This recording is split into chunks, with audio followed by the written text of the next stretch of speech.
The mourners had barely left when her son asked for the keys. Elaine Foster, 72, widow and retired librarian, folded her hands instead of answering. He thought the family estate was his alone, smiling like the papers were already signed. By morning, the second deed her husband left sat quietly in her drawer, untouched by his hands. She'd been mom all her life. Now she was the keeper of a secret home, and when he came demanding more, the silence of that hidden address was her loudest reply. I'm curious, where in the world are you joining us from? Drop your city or country in the comments, and make sure you're subscribed for all the latest updates. The guests were still milling near the fireplace, plates of pound cake and tiny quiches in hand, when Brandon raised his glass. To my father, he said, voice steady but theatrical. A man of vision, work ethic, and generosity. Will carry him with us in every step we take forward. The room murmured in agreement. Nora stood quietly by the window, holding her tea like a talisman. The wind rustled through the trees outside. Harold had planted every one of those maples. Brandon made his rounds afterward, shaking hands like a politician. He found Nora in the kitchen, rinsing a dish she didn't remember using. He leaned against the counter, voice lowered. Mom, have you thought about what you'll do with the mountain property? She dried her hands on a dish towel. Not yet, Brandon chuckled, the kind that disguised irritation. Sure, but if you sold it now while the market's still strong, we could flip it, invest in something more long-term, something with real future value. So were the shoes. He was already dressing for a life he hadn't earned. I'll think about it, she said. He smiled and kissed her cheek. You always think things through, just don't wait too long. Later, after the last casserole had been covered and the final guest had awkwardly hugged her goodbye, Nora sat alone in the den. The fire had gone out, and the silence felt heavier than grief. She reached into her handbag and pulled out the slim manila folder Harold had given her 2 months before he passed. Inside, the deed to a small property tucked away in the Blue Ridge foothills, a place no one but the two of them knew about. A cottage with stone steps, a wraparound porch, and a view that made you believe in quiet. Mum Malone was on the deed. Mum May, Harold had called it her backup sanctuary, his last surprise. His way of saying, you might need an escape that doesn't require explanation. Nora ran her hand over the paper, the embossed seal, the signature, then she rose, crossed the hallway and opened the old walnut desk she hadn't touched since his funeral. She placed the file in the bottom drawer, beneath old tax returns and insurance policies. Locked it, pocketed the key. In the hallway, she passed Brandon's empty coffee cup, still resting on the windowsill where he'd left it. The lipstick mark wasn't hers, his wife must have sipped from it too. They were already a unit, already circling the perimeter. But Nora wasn't a widow made of air and sentiment. She was Harold's partner for 41 years in love, in business, in every hard-earned decision. She would grieve, she would rest, but she would not be gutted. She turned off the lights, one by one, until the house held only shadow. Then she climbed the stairs, alone, her steps slow but steady. That night, as the rain began tapping against the windows, Nora opened her desk drawer one last time. She touched the folder, closed it again, and whispered, "You gave me more than they'll ever know." Then she locked the drawer, and slept soundly for the first time in weeks. He didn't ask how I was doing, just whether I'd spoken to the real estate agent. The condolence cards were still stacked on the table by the door, unopened. Nora sat with a lukewarm cup of tea, her hands wrapped around it more for comfort than warmth. The phone buzzed. Brandon again. "Hey Mom," he said. Upbeat. "Did you get a chance to talk to that realtor I mentioned?" "No, how are you holding up?" "No, did you eat today?" "Just the property." "Again, I haven't reached out," she said gently. He sighed, not even trying to hide his frustration. "You said you'd think about it. I've got 2 guys ready to walk through it. Off-market, cash offers. You wouldn't even need to lift a finger." She smiled faintly. "I've been lifting plenty, Brandon." "Oh, I just mean you shouldn't have to deal with any of the logistics." I can handle it, for you." His voice had the polish of someone making a pitch, which, in a way, he was. The calls came daily after that. Sometimes just texts. "Interest rates are holding, but not for long. The comps in that area are insane. Think big, Mom. Liquidate now, reposition for the future." It took Nora a week to realize he never called to reminisce about Harold, never asked about the funeral flowers she'd pressed into a book, never mentioned the silence in the bedroom that made it hard to sleep. One afternoon, Nora heard a knock. She opened the door to find Brandon and his wife Chelsea standing with a measuring tape. "We were in the neighborhood," Chelsea said, with a practiced smile. "Just thought we'd stop by and say hi." The visit lasted an hour. Brandon wandered through the house talking square footage. Chelsea stood in the kitchen, tapping notes into her phone about opening up the wall for resale value. After the remodel, Brandon said casually, "This place could double in value." Nora nodded politely, her face unreadable. She offered coffee. They declined. As soon as they left, she walked into the living room, stood in the exact center, and looked up at the ceiling Harold had installed himself, plank by plank, one winter when the power went out. He'd said it would hold longer than any roof on the market. He was right. She didn't cry. She just picked up the framed photo of them from the fireplace, kissed the glass and moved it upstairs, out of sight. Later that day, her phone rang again. This time it was Harold's lawyer. "Just calling to confirm, Nora, the deed transfer is finalized. The Blue Ridge property is in your name alone, fully separate from the family trust as Harold wished." Nora felt something settle inside her, like an invisible thread tightening, protective, grounding. "Thank you," she said. She didn't tell Brandon. She didn't tell anyone. The next morning, she packed a small bag, a sweater, some tea, a paperback Harold used to love but never finished, and drove toward the foothills. The road curved through thick trees and amber light. The silence welcomed her. When she stepped inside the cottage, she could smell the cedar. The windows were still dusty. The floor creaked in the same places. There were no renovations needed, only restoration. She opened the windows wide and stood in the middle of the room, breathing. It wasn't just air, it was freedom. She made soup. She cleaned one room, then another. She opened her journal and wrote, "I am not what they think I am. I am more. I am still." That night she sat on the porch with a blanket and a mug, looking out at the trees Harold had loved. She didn't feel lost anymore, just undiscovered. Back at the main house the next morning, Nora set her keys on the table. Brandon was already waiting in the kitchen, arms crossed.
"I spoke to a buyer," he said. "They're ready whenever you are." Nora didn't answer. Not yet, but she was already making her own kind of deal. One without signatures, one that started and ended with silence. "He gave me one house to survive in, and one to live in." The cottage didn't look like much from the outside. It never had. The paint had faded to a soft gray blue, and ivy curled up along the stone chimney, like a memory trying to reclaim something it had lost. But to Nora it looked like breath itself, not fancy, not flashy, just real. Inside, the air was thick with the quiet kind of dust, not neglect, but waiting. Harold had furnished it modestly years ago, an old oak table, 2 mismatched chairs, a bookshelf missing a back panel. The kind of things a man builds when he's thinking of someone else's comfort, not resale value. He'd called it her soul space. She remembered it now like a whisper in her ear. He'd said it in passing, loading firewood out back. He probably didn't even realize he'd given her more than a nickname. He'd given her a place to return to. The deed was in her name alone. That had been Harold's final stroke of brilliance. Not flowers, not a letter, but this, a quiet piece of land, a home with no fingerprints but hers. No one knew about it except the lawyer, and she planned to keep it that way. Nora pulled the white sheets off the furniture. One by one, dust flew in soft clouds, dancing in the shafts of morning light. She didn't clean frantically, she moved slowly, methodically, like she was uncovering more than just rooms. She found herself in the kitchen, warming soup from a can, standing barefoot on cool tile. The radio still worked, classical static blending into Chopin. She hadn't felt this kind of quiet in months. Not since Harold's final days, when the machines beeped and Brandon paced the hallway, asking about logistics and estate planning before the doctors had even closed the file. Out here there were no beeping machines, just the tick of the old wall clock, and the bubbling of soup on the stove. By day 2 she'd opened every window and begun painting the small upstairs loft. Soft sage green, calming, steady. She moved like a woman not rushing toward escape, but building a new border around her peace. She didn't tell Brandon about the cottage.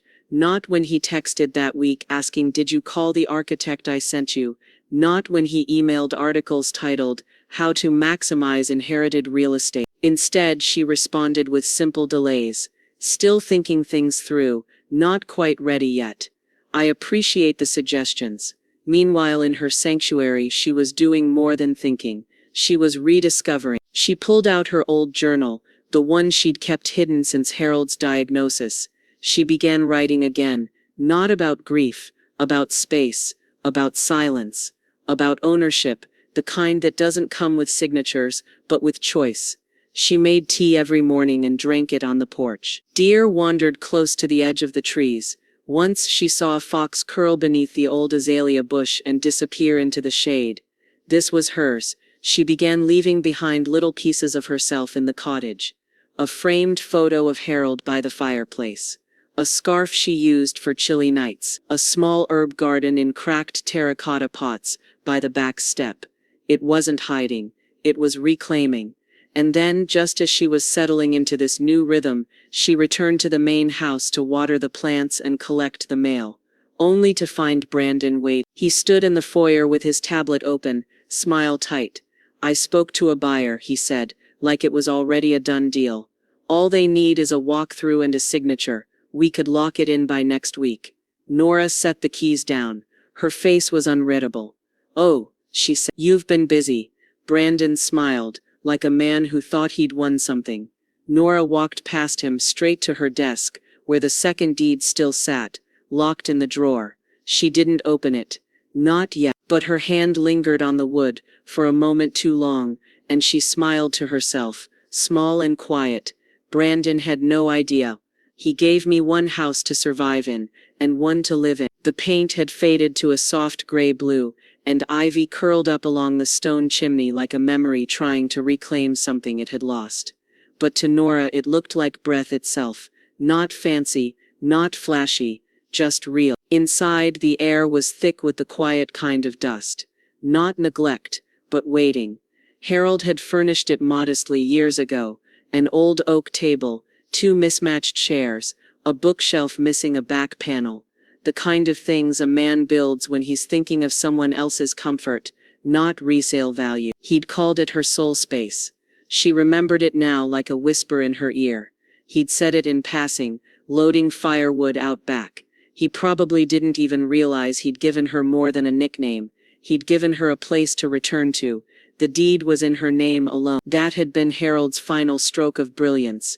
Not flowers, not a letter, but this, a quiet piece of land, a home with no fingerprints but hers. No one knew about it, except the lawyer. And she planned to keep it that way. Nora pulled the white sheets off the furniture, one by one. Dust flew in soft clouds, dancing in the shafts of morning light. She didn't clean frantically. She moved slowly, methodically, like she was uncovering more than just rooms. She found herself in the kitchen, warming soup from a can, standing barefoot on cool tile. The radio still worked, classical static blending into Chopin. She hadn't felt this kind of quiet in months. Not since Harold's final days, when the machines beeped and Brandon paced the hallway, asking about logistics and estate planning, before the doctors had even closed the file. Out here there were no beeping machines, just the tick of the old wall clock and the bubbling of soup on the stove. By day 2, she'd opened every window and begun painting the small upstairs loft. Soft sage green, calming, steady. She moved like a woman not rushing toward escape, but building a new border around her peace.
She didn't tell Brandon about the cottage.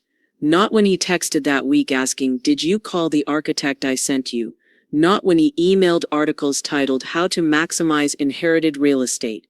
Instead, she responded with simple delays, "Still thinking things through, not quite ready yet. I appreciate the suggestions." Meanwhile, in her sanctuary, she was doing more than thinking. She was rediscovering. She pulled out her old journal, the one she'd kept hidden since Harold's diagnosis. She began writing again. Not about grief, about space, about silence, about ownership, the kind that doesn't come with signatures but with choice. She made tea every morning and drank it on the porch. Deer wandered close to the edge of the trees. Once she saw a fox curl beneath the old azalea bush and disappear into the shade. This was hers. She began leaving behind little pieces of herself in the cottage. A framed photo of Harold by the fireplace. A scarf she used for chilly nights. A small herb garden in cracked terracotta pots by the back step. It wasn't hiding, it was reclaiming. And then, just as she was settling into this new rhythm, she returned to the main house to water the plants and collect the mail. Only to find Brandon waiting. He stood in the foyer with his tablet open, smile tight.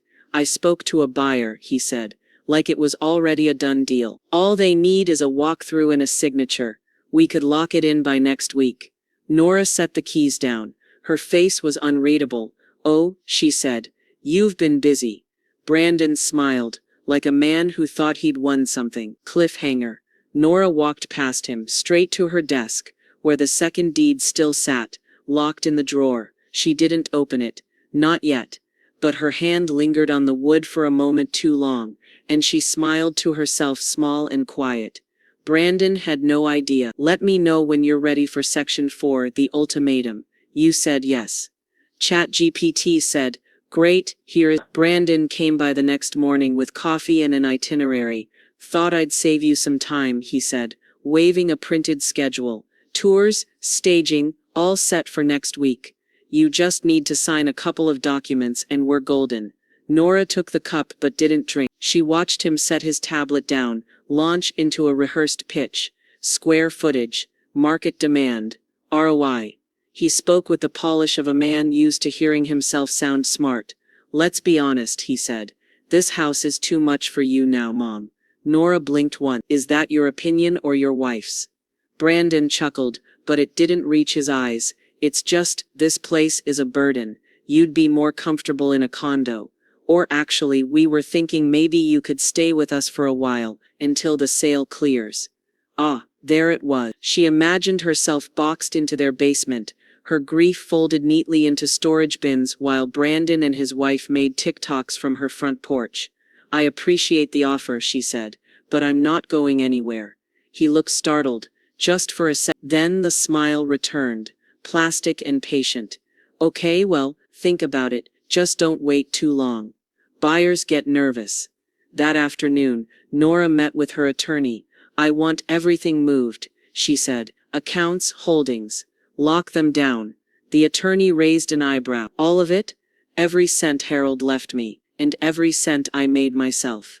They moved her liquid assets into a living trust, separated from Brandon's reach. The second house remained her trump card, unlisted, unspoken, untouched. But this was reinforcement. That night, she overheard a phone call in the hallway. Brandon's wife, whispering, once the house sells, we'll get what's owed. I know, she's just dragging it out, we'll push harder. Nora stood in the dark unseen, owed, as if her life was a ledger and their patience was a loan. She returned to her room, opened the folder Harold had left, and added a new clause to her documents. A firm, legal exclusion. Brandon was barred from inheriting the second house. Not now, not later, not ever. It wasn't spite, it was clarity. Later that week, she sat at the cottage with a pen and paper. The mountain breeze came through the screen door. Tea steeped in silence, she wrote slowly, deliberately, the first letter to her granddaughter Emily. It didn't talk about Brandon, not directly. It talked about story, about how some houses breathe differently, about how memories aren't always built from what's inherited, but what's protected. She signed it with a small heart and tucked it in the desk drawer beneath a pressed maple leaf. That night, she dreamed of Harold, not in his final days, but young again, laughing, painting the porch railing, accidentally dipping the brush in his coffee instead of the paint can. She woke up smiling for the first time in weeks. The next morning, a new email from Brandon pinged her inbox. Subject timeline and cash offer. Body, let's aim to wrap this up by end of month. Easier for everyone. She closed the laptop. Easier for her. That evening, Nora lit a single candle in the cottage, opened her journal, and added one final line beneath her latest entry. He thinks I'm hesitating. I'm not, I'm calculating. He brought me soup, and a power of attorney form folded beneath the lid. Nora opened the door to find Brandon standing there with a takeout bag, and an exaggerated smile. Brought you lunch, he said cheerfully. Figured you hadn't been eating right. She raised an eyebrow. You fig. He stepped inside without waiting for an invitation, heading straight to the kitchen.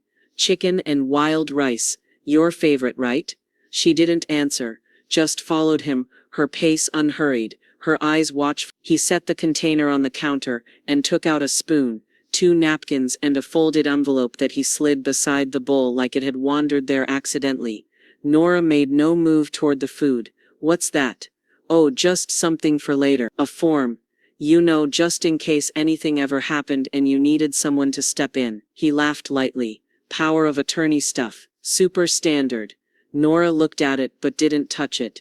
Brandon, that's not lunch.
He shrugged.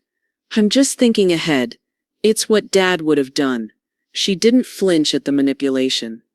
Harold never confused help with control. He shifted, caught. Come on, Mom. I'm trying here. I know we got off on the wrong foot, but I'm worried about you. You seem out of it lately. That was the moment she knew. He wasn't just pushing, he was performing. Nora smiled softly and picked up the soup container. Thanks, she said, but I think I'll eat this later. He left with a quick hug, eyes scanning the house on his way out, like he was already estimating paint costs and square footage. As soon as the door shut, she poured the soup into the trash. Then she opened the envelope. Notarized blank forms, pre-filled with her name, signature line highlighted. She called Harold's attorney and arranged a meeting. You were right, she said. He's circling like a vulture. They tightened the trust further. All assets now required dual verification. Nora added a clause ensuring no one, not even a designated heir, could sell, leverage, or borrow against any property without her signed dated consent. Later that week, she placed a voice recorder near the front hallway, tucked in a faux antique vase Brandon had once mocked for being too sentimental. 2 days later he returned, alone this time. No soup, no smiles. He walked around the living room like it was a showroom. Place still has good bones, he said casually, almost to himself. Then louder. You could get high 6 figures for this. Easy. His phone rang. He answered it right there in the foyer. She still doesn't get it, he said to whoever was on the other end. She has no clue how valuable the land is. We just need her to sign, he laughed. I'm working on it. Give it a week. Nora, sitting silently in the adjacent room, didn't move, didn't speak, just listened. When he left, she retrieved the recorder, played it back, calm, clear, legal. She saved it to a backup drive and slipped it into the same drawer that held Emily's first letter and the cottage keys. That evening, she poured herself a glass of iced tea and walked to the back porch. It was quiet, the kind of quiet Harold had loved, the kind Brandon had never appreciated because it couldn't be monetized. She thought about the soup, the envelope, the voice on the phone saying she still doesn't get it, and she smiled. Because the next morning, she labeled the audio file, proof, for when they say I imagined it. Then she opened a new document titled Legacy, Protected. Nora hadn't seen Emily in nearly 6 weeks. Not since Harold's funeral.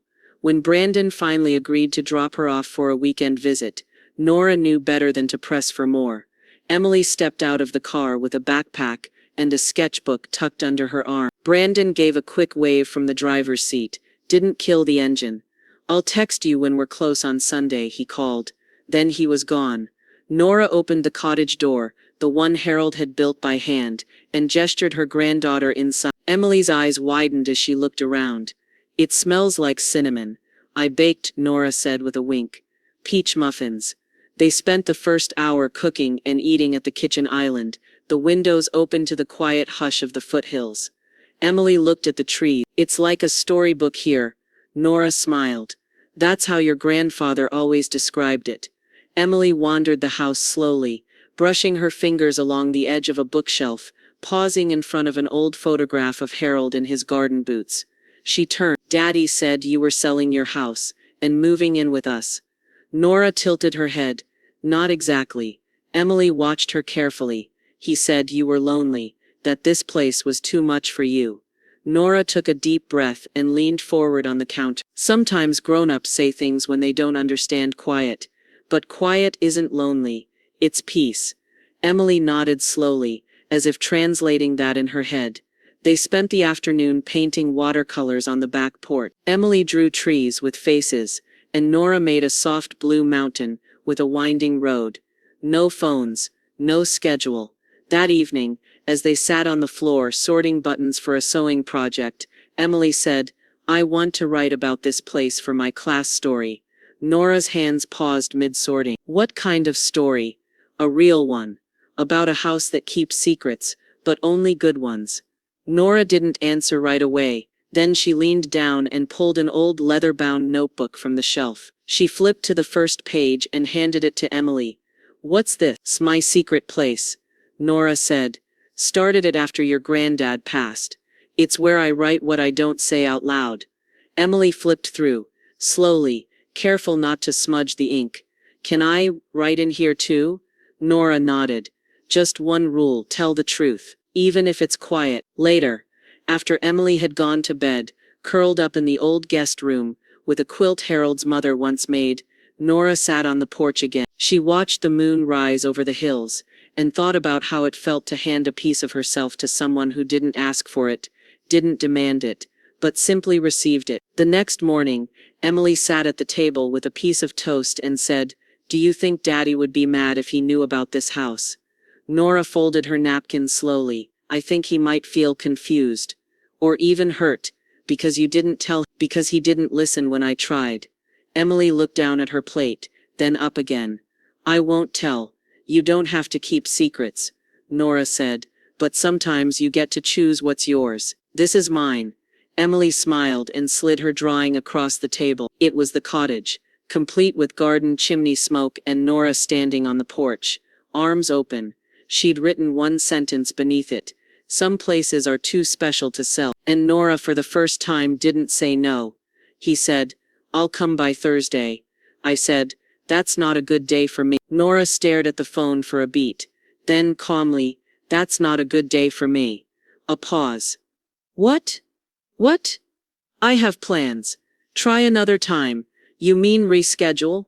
"I mean I'm not available." He laughed, the kind that sounded more like a threat than a joke. "You're retired, Mom. You have nothing but time." "I have exactly enough," she said, and hung up. That Thursday Nora baked a small lemon cake and opened the windows in her reading room. The breeze brought in the smell of honeysuckle. The day stretched wide and quiet. No uninvited guests. No questions about floor plans. She lit a candle in Harold's name, sat with her tea, and edited Emily's latest short story, A Girl Who Lived in a House That Whispered Advice. Around 4 p.m., the knock came anyway. She opened the door just a crack. Brandon stood on the porch, arms folded, frustration poorly masked by a salesman's smile. "You said Thursday didn't work." "It doesn't," Nora said evenly. He stepped forward, "Then let's just do this quickly." She noticed the manila folder in his hand. "What's that?" "Some paperwork," he said casually.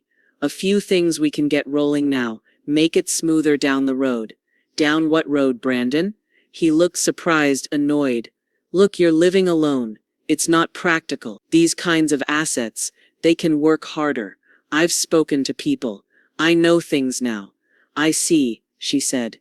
"I can be the steward of this whole thing, Mom. You don't have to carry the burden." "You mean the house?" He didn't answer. Nora stepped out and handed him a thin envelope. Inside, a notarized statement. A formal, legal confirmation that she was of sound mind, in control of her estate, and not transferring a single asset. "I already have a steward," she said. "Her name is Nora. She's doing just fine." Brandon's smile cracked. "So that's it? After everything?" She looked at him, not unkindly. "After what, exactly?" He took a half step back. "You're withholding my inheritance. I'm protecting what was built. It's selfish." Nora let out a breath that was almost a laugh. "You didn't ask for memories. You asked for leverage." He stared, speechless. She gestured to the driveway. "You should go now." He didn't argue. After the sound of his car disappeared, she walked back inside, poured her tea and returned to Emily's story. The main character had just turned down an offer to trade her magical house for a mountain of gold. Nora wrote a small note in the margin. "Smart girl." 2 days later, the phone rang. It was Harold's old attorney. "There's a whisper," he said, "that Brandon is preparing to challenge the will." Nora didn't sigh, didn't flinch, just looked out the window, where the garden Harold planted was starting to bloom again. "Then let him try," she said. She hung up the phone, walked to her safe and pulled out a document she'd prepared weeks earlier, title "In the Event of Dispute." She placed it on her desk. The next chapter was already waiting. "Before he challenged me, I challenged him." Before the sun rose, Nora brewed her coffee, opened her leather folder, and pulled out the documents she'd quietly assembled over the past few weeks. She wasn't rushing, she was ready. Brandon thought he was preparing for battle. He didn't realize she'd already been through one, and survived it, the day Harold died. Now, she was fighting not out of grief, but out of clarity. At 9 a.m. sharp, she met Harold's lawyer downtown. They sat in the same room where she'd once signed their joint estate plans, hands held tight, dreaming about retirement. "Let's finalize it," she said. He smiled, already knowing what she meant. By noon, her new living trust was active. It protected all her financial assets from contact. Brandon's name was nowhere on it. At 1:30 p.m., she filed updated healthcare and financial powers of attorney, naming her trusted friend, Diane, not Brandon, as her primary contact. By 3 a.m., she made 2 quiet donations, one to a local women's shelter, the other to the mountain school where Emily hoped to apply. Both in her name, both carved directly from assets Brandon thought were waiting for him. And finally, just before the courthouse closed, she posted a public legal notice in the Bulletin Registry, a 1-paragraph statement, almost invisible among divorce filings and property lanes. Notice of trust separation. Nora Ellison declares the following assets, including, but not limited to parcels 117 and dozer 114 1-1, to be independently held, non-inheritable by default, and subject to named successor trustees only. Most people wouldn't give it a second glance, but someone did. The next morning, her doorbell rang. Brandon stood there rumpled, flushed, holding a rolled-up copy of the legal notice like a burning match. "What the hell is this?" Nora stepped aside, cool and poised. "Come in." He entered like a man trying to keep his footing on shifting ground. "You went behind my back." "No," she interrupted. "I simply moved forward, without you." Brandon waved the paper. "This says I'm not guaranteed anything." "That's correct. I'm your only child, and I'm the only person who earned what your father left behind." He stared at her. "You don't think I deserve something?" Nora sat down, folded her hands in her lap. "I think what we deserve," she said softly, "is based on how we show up when people are grieving, and how we treat what they built." Brandon looked down. "I didn't mean to push," he mumbled. "You didn't push," she said. "You tried to claim. That's different." He swallowed hard, like someone realizing the elevator he counted on isn't coming back. "Then let's talk now," he said, voice clipped. "Figure out what's fair." Nora stood. She walked to her desk and returned with a folder, one he hadn't seen before. She opened it slowly, revealing a letter she'd written to Emily. Brandon squinted. "What's that?" "My future," she said. "And hers." Inside were pages explaining the importance of legacy, of protecting what matters, of choosing values over entitlement. It was everything she wished she'd taught Brandon, and everything she still had time to pass on. He reached for. She closed the folder gently. "This isn't for you. This isn't for you." Brandon took a step back. "So that's it?" Nora met his eyes. "That's the start." He brought a lawyer. I brought a folder. It started with a knock. Not frantic, not soft, just deliberate. Nora opened the door to find Brandon in a crisp button-down, holding a manila envelope. Behind him stood a younger man in a gray suit, expressionless but curious. She knew the type, eager, underpaid, and underestimating her. "Mom," Brandon said, "this is Miles Kramer, my attorney." She stepped aside silently. "Let them enter." Brandon sat down first, spreading papers across the dining table like he was about to review mortgage options. Nora remained standing. Kramer cleared his throat. "Ms. Ellison, I'd like to begin by assuring you that we are here in good faith." Nora raised an eyebrow. Brandon jumped in. "We're just concerned. There's been some confusion around assets and decision-making. Miles has experience with families navigating grief-related instability." There it was, the angle, questioning her mind. Nora nodded slowly. "Go on." Kramer reached into his briefcase.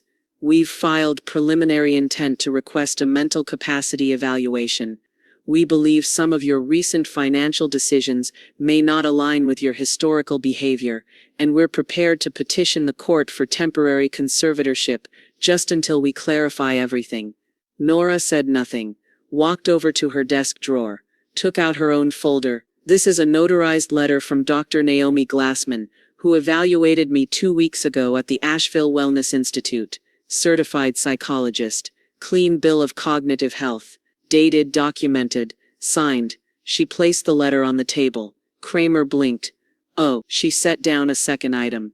"This is a log of all my financial activity over the last 6 months. Every deposit, withdrawal, and transfer. My lawyer has copies." Then calmly she added a USB drive. "This contains a recording of Brandon telling a friend how I don't even understand how valuable the land is. Recorded with full legal compliance. Would you like me to play it?" Brandon shifted in his seat. Kramer looked at him. "You said she was confused." She is emotionally. That's what I meant." Nora leaned forward. "Emotion is not incapacity, but entitlement, Brandon. That can be blinding." Silence stretched.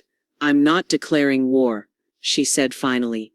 "I'm drawing a line, and I did it before you could drag me into court and smear your own mother's name for property you didn't earn." Kramer cleared his throat. "Given this documentation, I'd advise we, withdraw the petition." Brandon stood jaw tight. "So that's it? You're just cutting me out?" Nora didn't flinch. "You made yourself optional, Brandon. I just honored that." He looked around the room, a place filled with family photos, memory, warmth, as if trying to find something left that still belonged to him. There wasn't. He turned and left without a word. The lawyer followed, fumbling with his briefcase. The door closed behind them with a soft click. Nora exhaled slowly. Not with sadness, with relief. She picked up her folder, placed it back in the drawer, then poured herself a cup of tea.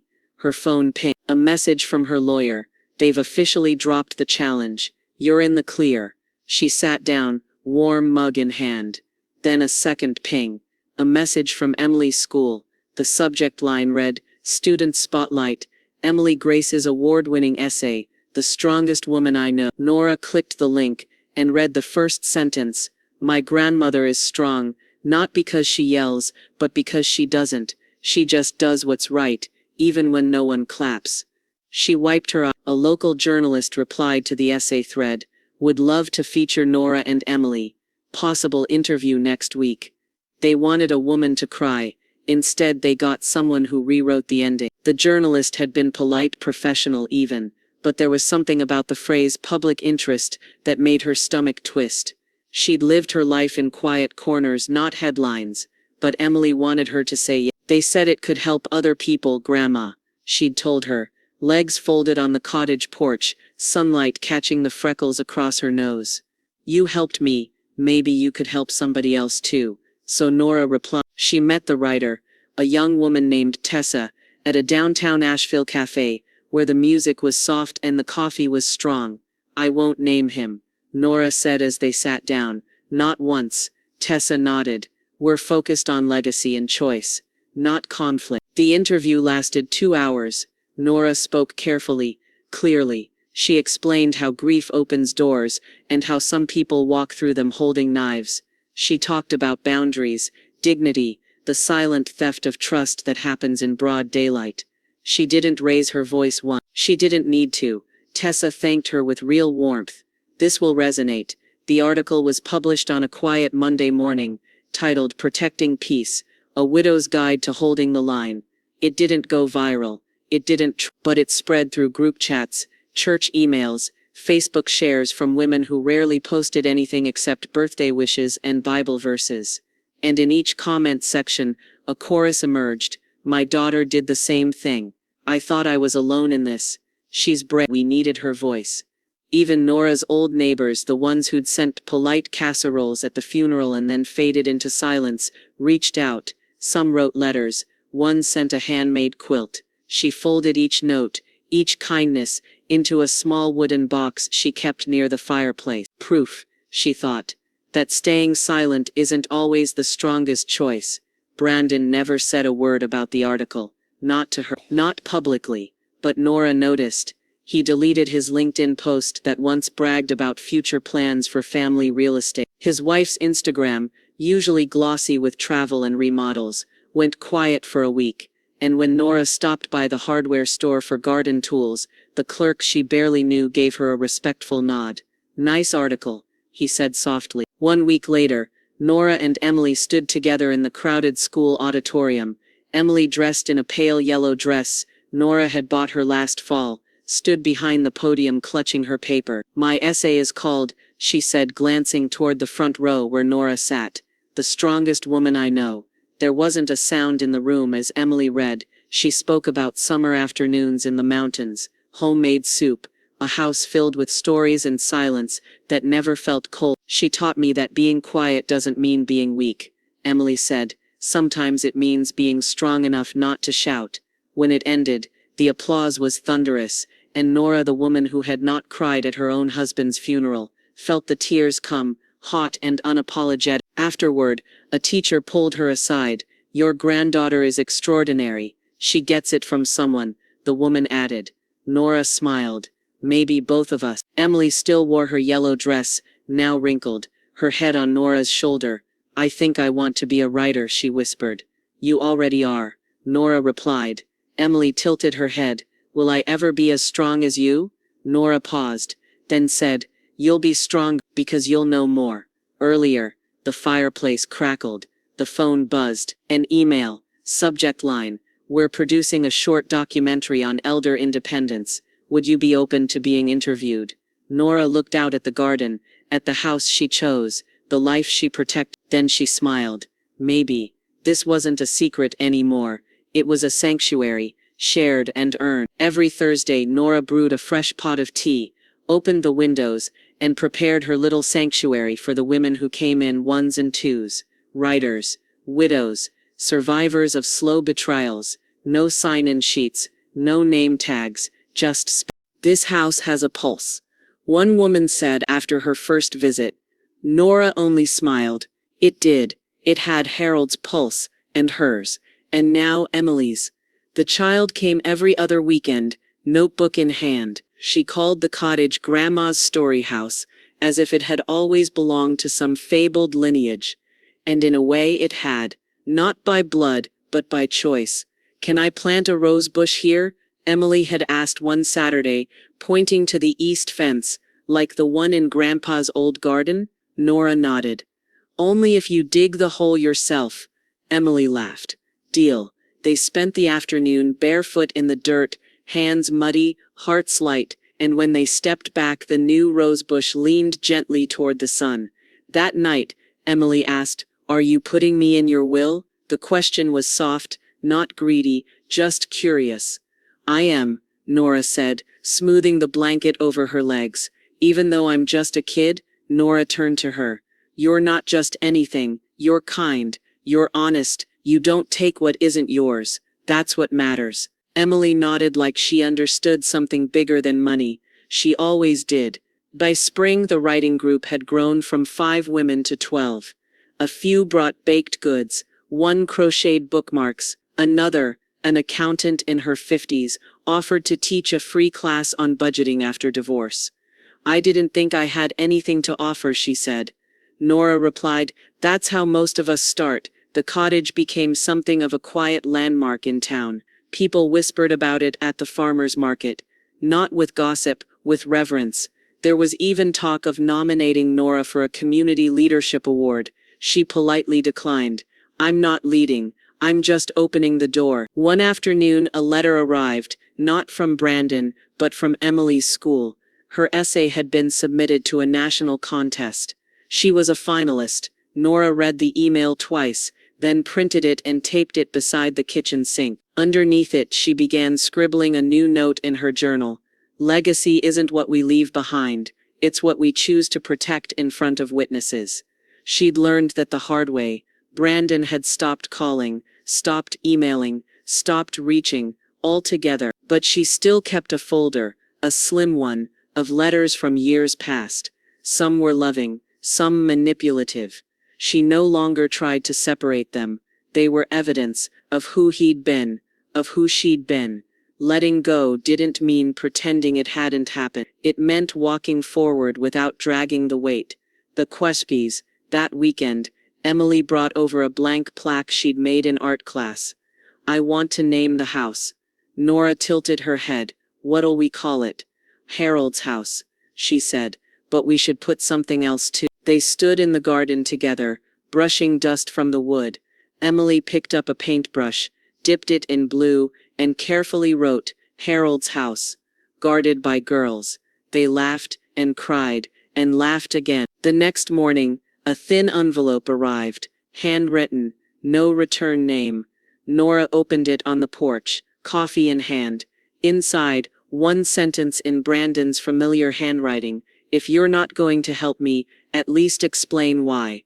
Nora exhaled slowly and walked inside. It was time to write him back. "I didn't write to punish. I wrote so he'd never say he didn't know." Not once did it acknowledge what he'd done. It only asked for why, so she wrote him a letter, not for closure, not for reconciliation. For record, unrushed. "You were 6 when your father and I bought the mountain house. You called it the tree house, remember? You used to lie under the dining table with a flashlight and whisper that the forest talked to you. We laughed then. You listened to the wind. Then we all grew up, and life pressed in, and somewhere along the way, you stopped listening." Nora paused, then continued. "When your father passed, I expected to grieve. I did not expect to defend myself from my own child. You were already asking about the house the day we buried him. You didn't ask how I was sleeping, if I was eating. You asked what it might sell for. That wasn't grief. That was opportunity. And you took it." She set her pen down and let her breath even out. "You've told people I'm confused. You've claimed I'm too emotional to manage an estate. You tried to have me sign documents you didn't explain. You came with a lawyer, thinking you'd scare me into surrender. But I am not confused. I am not unstable. I am not naive. I am your mother. I buried my husband. I built a sanctuary. I endured you turning my mourning into leverage. And now I'm building legacy, not entitlement." She folded the first 2 pages and kept writing. "I do not owe you inheritance.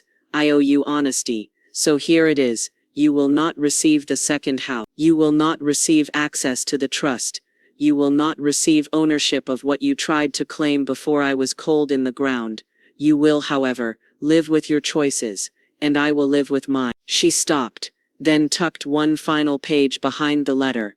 Emily's essay, printed clean on soft ivory paper, read this: "If you want to understand what love looks like when it's earned, not assume." At the post office, she hesitated at the slot, then dropped it in. Done. A "you did the right thing" kind of quiet. Sometimes change begins with silence. Sometimes with one awkward visit. It was clumsy. A few pages. Apologetic in tone, but not defensive. He'd written it in blue ink, uneven and rushed, as if his hand wasn't sure if it was allowed to say the things inside. He said he was sorry, for pushing, for assuming. He didn't ask for anything, not even forgiveness. Just a meeting. "If you're willing," he'd written, "I'd like to see you.